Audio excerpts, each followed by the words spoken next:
To live until you're 40. This book may not help you. But if you want to live as long and as well as you can, Biohack Your Brain can have a significant impact on both your cognitive health and overall quality of life. In other words, you can biohack your brain if you have the right resources and information to do so. Personally, I can't think of anyone more qualified to show us the best ways to biohack the brain than Kristen. She's even taught me a thing or two. Keith L. Black, MD, Chair and Professor, Department of Neurosurgery, Cedars-Sinai Medical Center. Prologue. The Case for Your Cognitive Health. The gospel of health and wellness is everywhere these days. You hear about the newest trends and solutions espoused by medical businesses, books, websites, food and fitness companies, hospitals, and health conglomerates. They all tell you to join a gym, try a diet, take these supplements, lose weight, lower cholesterol, drop blood pressure, get heart healthy, prevent cancer. The noise can be deafening. Amid all this, we don't hear nearly enough about the brain. The only organ in the body we can't live without. The one that orchestrates our entire lives. I've been fascinated by the brain ever since I was a psychology major at Boston College. After earning my bachelor's degree, I was inspired to continue my education, getting a master's degree in physiological science and a doctoral degree in neurobiology from the University of California, Los Angeles. During my graduate and postgraduate work, I spent years in research labs, studying neuroendocrinology, neurophysiology, and neurogenetics.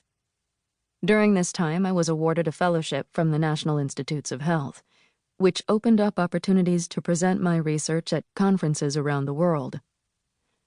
Following my postdoctoral training, I went into the field of brain imaging, taking the role of research director for the Amen Clinics, a nationally recognized mental health care center for the study of the brain.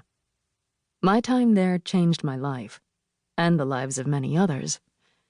It was at the clinic that I helped lead several clinical trials with NFL players that revealed just how much cognitive damage the sport can cause.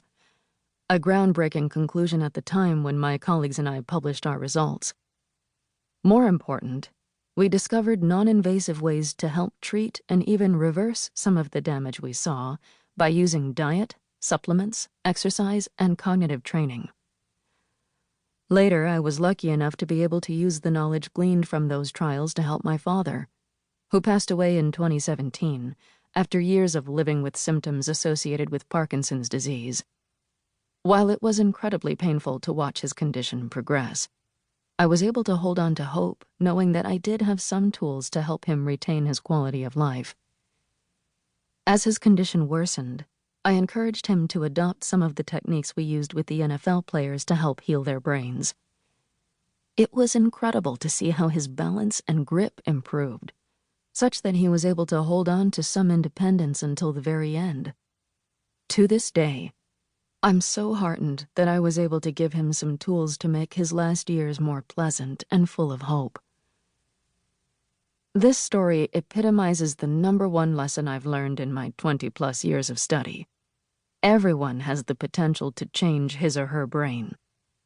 No matter how old you are or the choices you've made in the past, it is always possible to make improvements. Today, after all, millions of Americans contend with cognitive issues. Many blame symptoms like memory loss, brain fog, poor concentration, anxiety, and depression on physical problems, when the real root is brain-based. It can be easy to dismiss cognitive problems as the byproduct of stress, which, admittedly, is everywhere. Still, that doesn't mean you have to let it derail your cognitive performance. There are several science-backed ways to release stress's grip on the brain in order to restore your cognitive power and potential. If you're concerned with dementia, you have every right to be. The umbrella term for cognitive impairment currently impacts 10% of all Americans over the age of 65, a statistic expected to grow as the country ages. Cellular changes that lead to dementia can occur decades earlier.